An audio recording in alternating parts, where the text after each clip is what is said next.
Here's how I created this thought bubble effect using Videoleap. First, I got a shot of me turning around and putting on my headphones.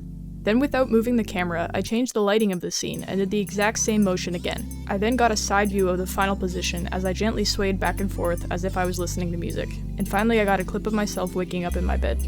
I then opened the Videoleap app and imported the clips into a new project, arranging them into the correct order. Then with the first two clips trimmed to the right length, I clicked the button connecting the clips to bring up the transition library. I chose Smoke 03 and made the duration as short as possible. I then adjusted the timing and position of the clips so the transition looked seamless. To enhance the transition a little more, I went to Effects and applied the Prism. Using Keyframes, I animated the effect to be most intense at the midpoint of the transition.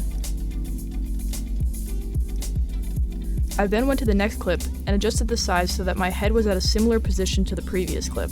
I then moved about a second into the clip, split it, and then moved the split clip to the mixer layer. Next, I navigated to the mask tool and applied an inverted circular mask. I made it very small, hidden on my head. I added a keyframe, and then moved down the timeline less than a second, and made the mask a little bigger. I then moved another few seconds down, this time adjusting the mask so that it was much larger and floated above the head.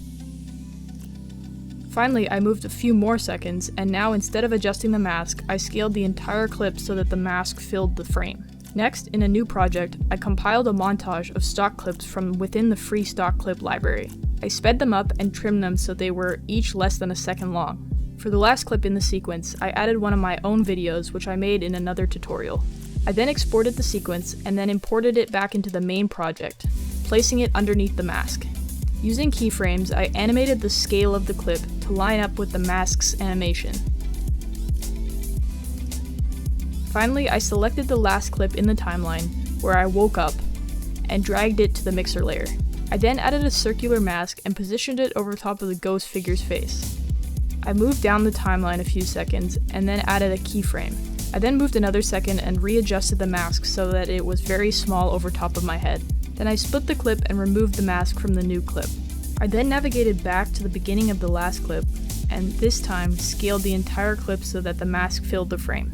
I then tracked through the transition and periodically adjusted both of the clips so that the movement looked smooth.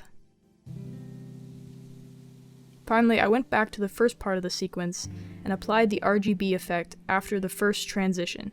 I adjusted the intensity and the vibration to tie the sequence together. And here's the final result.